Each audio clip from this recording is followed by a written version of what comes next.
ese kari bwo bushobozi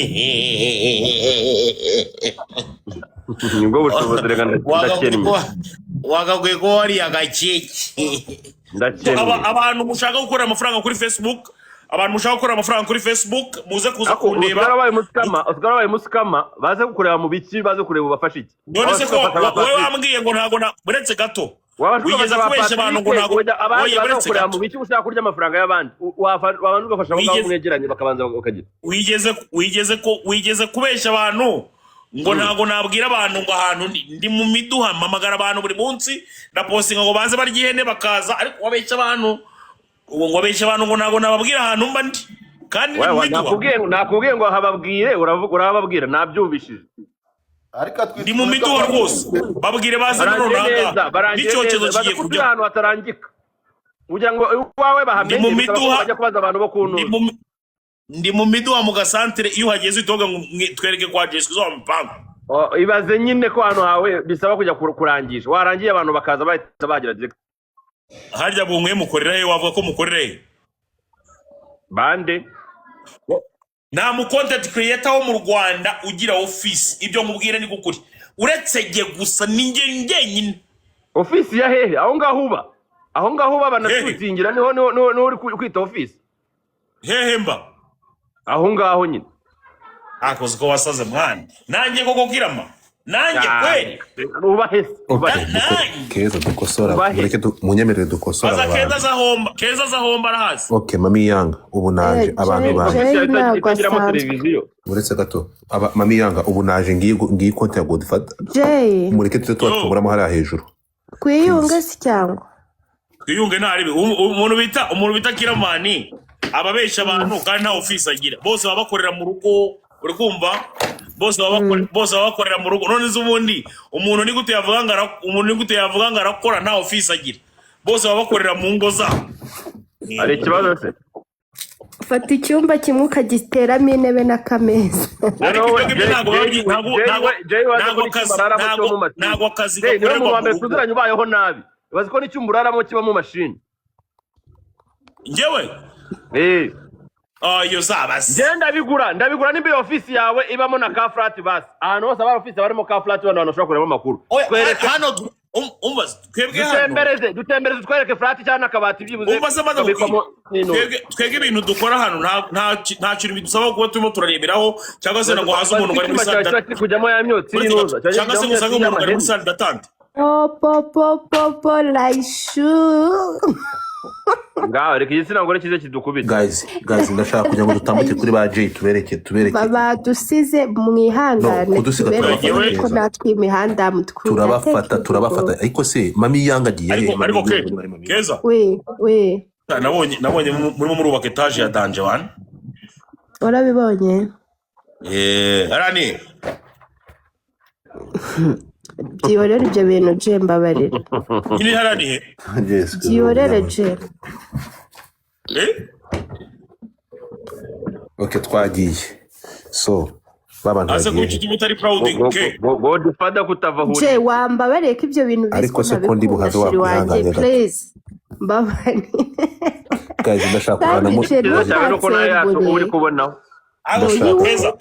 Oya nise je ako se wandetse.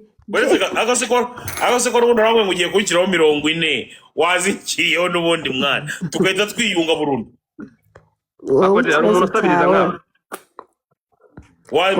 Inshuti mu kandi kanya tukaba turanganye nicyo kibazo cyawe.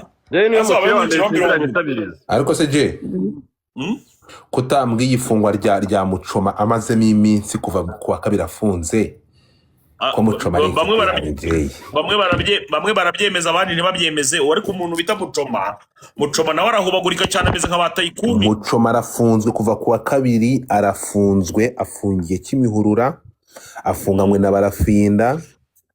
Muchoma arakekwaho kuba yarasakaje cyangwa ari YouTube channel ye ngo yaratanze ibiganiro kubiha Barafinda akurikiranwe ibyaha bya 2024. Urumva byo gufata YouTube channel agahereza Barafinda ibiganiro bikakaye. Kiramana asagiye he? So wende ndahari Kiramana arakoresha ubwiherero. Yewe Jewe washutse ngo kwiza neza ngo nibwo barama. nk'umuntu wabanye na Mucoma uri mu bantu Godfa Mucoma yaragucumbikiye ugeze muri Mongolia Muchoma yaragucumbikiye njyewe yego Arubwo hetse se. Godfa ubuzima uretse gato nkubwire ubuzima mbamo i Nyarugenge ni nabwo buzima nabagamo Mongolia ubaza abantu bakubwira nyine gutya umukire bita Coach Gael ntacyo atankoreye bro ni nayo mpamvu ngewe manumva ko rimwe rwose n'igihe kizagera nkamusaba kuba Coach Gael umenyanye nawe ejo bundi Coach Gael umenyanye nawe ejo bundi none se ngenza ahantu Muchoma ba cyangwa waza ahantu mba uzamubaza arahazi okay Muchoma muraziranye yabaga mu rugo iwanjye nk'uko abandi bahanzi bose bahabaye yabaga hehe mu rugo iwanjye mami yanga manzu ngize agasuzuguro k'iyi mibare hano hari umuntu aravuze ngo yaragucumbikiye muri kumwe none se nigeze njya Texas umuntu witwa Serufi ibyo tubyihorere none ni gute umuntu mwabaye mu gihugu kimwe aya masaha ashobora kuba afungiwe Nyarugenge akaba kuva kuwa mbere kugera kuwa mbere bro Muchoma yatawe muri yombi kuwa kabiri nje ntabyo narinzi mwana ntabyo narinzi pe sekonzi ko ni gute utabizi Afungiye urumva Godfa Muchoma ko ari umuntu urumva nje ntabyo narinzi ahubwo wavuga ibyo wabibaza nka Kiramani yaguriraga umuceri ibi bintu birababaje kubona ibi bintu uriya ni umujene Muchoma ntabwo afite izina rito nubwo atari rinini urumva ni umuntu tutarenza amaso ku buryo ashobora gufungwa akamara icyumweru urukumva none se mu gihe yaba yarakoze amakosa Godfa twarenza iki ikibazo ntabwo ari ukuyakora ko Jihad yayakoze mwakoze ibiganiro mugakora n'ibindi Jihad se yamvomeraga amazi umuswera hanyuma se Muchoma ubwo tuvuge ko guceceka ari ukumuhishira cyangwa ari ukumukingira ntabwo nari mbizi pe ni ukuri ko Imana ntabwo nari mbizi mugende mwandike ko Muchoma afunze rero ntabyo narinzi nabonye babikoze reko Muchoma yabikunda ko mujya kutangaza ko afunze wabyumvise nyine wabyumvise Godfa iyo niyo mpamvu rero ahubwo mwagiye mureka none se arafunze Muchoma ibintu afungiwe urimo kumva kubivugaho nta cyaha kirimo kuko ntabwo Muchoma afunzwe nta byaha Muchoma kugeza amasaha kuba YouTube channel yarakoze ibigize ibyaha ari umuntu utarashaka ko abantu baramenya ko ibyo bintu nyine wabyumvise Kiramani arabizi ibyo Godfather ibintu Kiramani arakubwira arabizi aya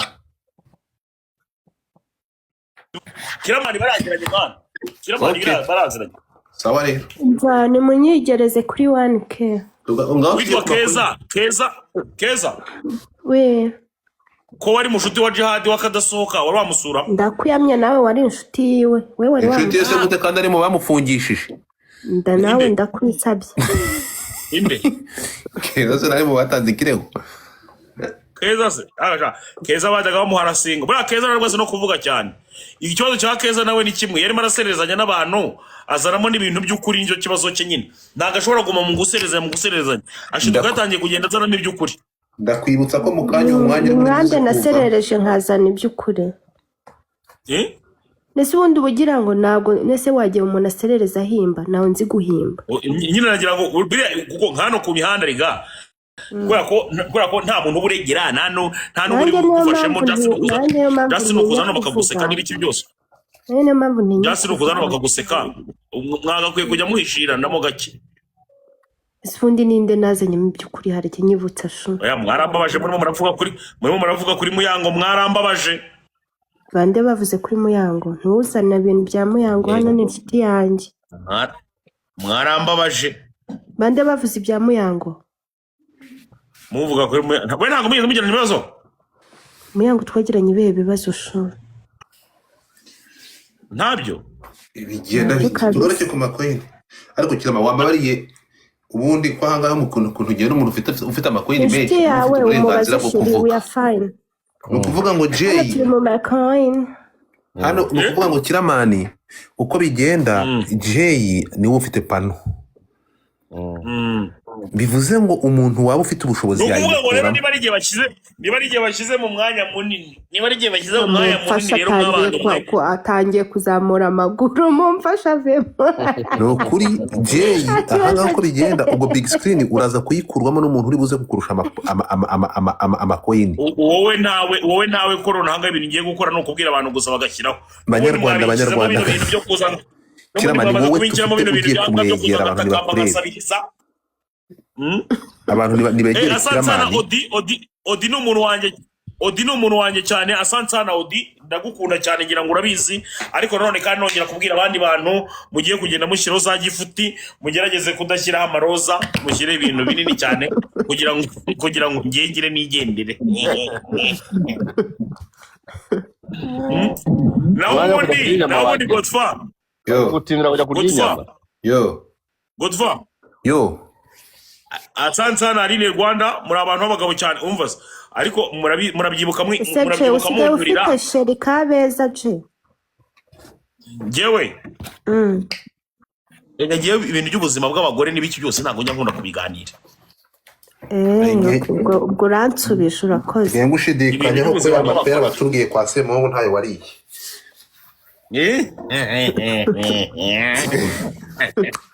Je afite sheri duturanye. Ejo nagiye kwa Semungu nsanga afite agasheri, noneho ka gasheri ke urumva kaza kuza gukora amakosa sinzi ikintu kibye. Kagatinganye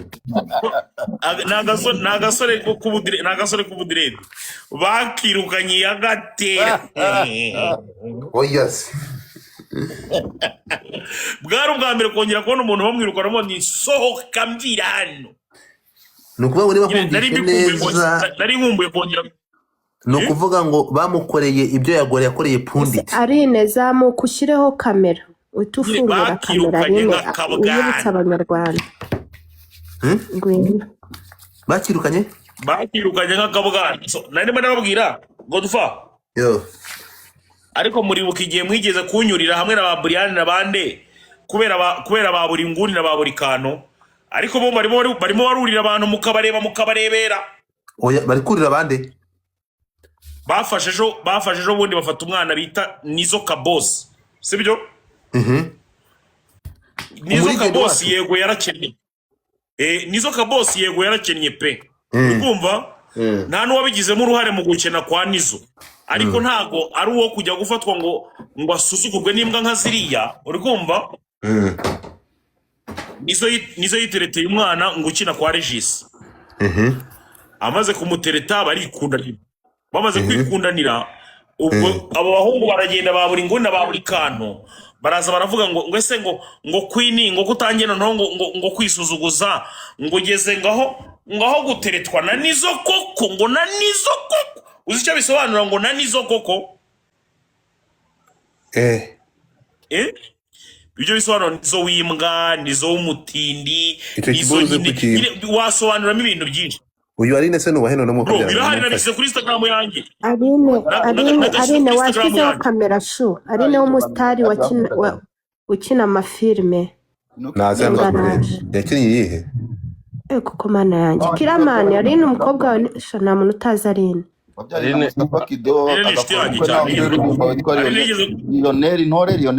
Guys mutapinga screen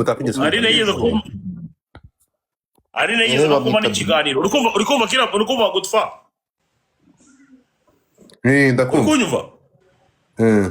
Ibyo byana rero bigenda bigafata umuntu nka Nizo bikamugira uburimiro bikamuri batangura, kandi mwana bivuganiraga ntago ari sawa, mwagagombye kujya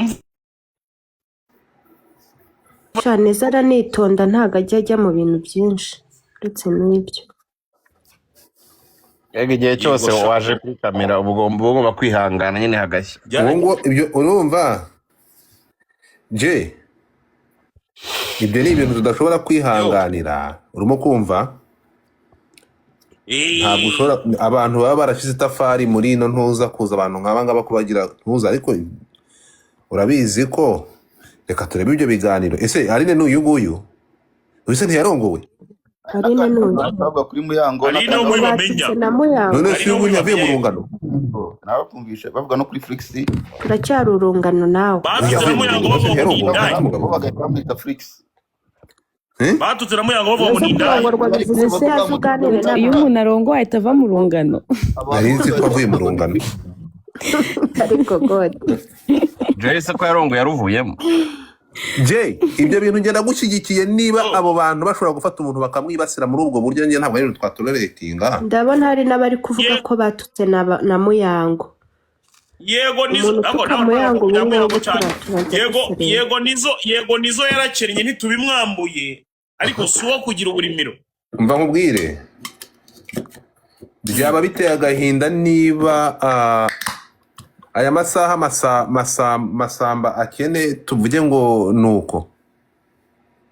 Si uko se Ntabwo ariko bimeze, dufite abantu baba ariko bagomba pole ko baba deservinga wahinduye. respect bro. Urukunyumva?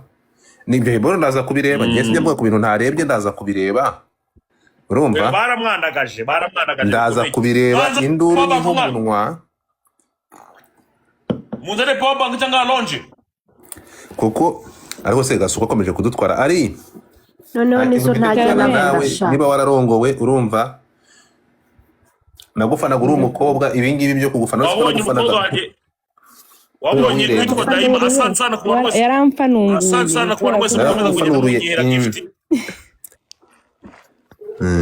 Jay yakomeje kutugeza agiye kugera kuri 5. Ariko Oui. pole mbonya kuko mana yanjye abantu bahindutse. Se ubu kasuku ni ututwaye abantu ra tubyita. No Jay arabatwaye. Jay agomba abantu bari bagenda kubatwara. bashyiraho gift. Nari nibagiwe no kubabwira ngo bagende bashyiraho guys, mugende mushyiraho nk'uko Daima arimo aragenda abikora. Ndashaka kuba nibura nicaye ndi kuri 5 rwose, byaba ari ibintu bishimishije cyane kuko mbafitiye amakuru menshi cyane. Godfather hari n'amakuru mfite guturuka ahantu bita muri Maine, ariko hari umuntu wambwiye ati sinzayavuge mwoka byaramwe nuko byari bincitse ngiye kuyavugaho. Oya se. Ntabwo hari yari n'andi boro makuru mfite nabiguhaye. y'umusore nawe. Ntabwo yari boro nabiguhaye. Hari n'undi musore noneho mfite utuye ngo muri Leta Zunze Ubumwe za Amerika yitwa muri Arizona, nawe ebane ngo ni ruboro bikomeye cyane ngo arimo arasenya ingo mu buryo bukomeye. Ari kuzisenya. Ibaze kugira ngo umuntu asohokane umugore wawe n'abana bawe sha.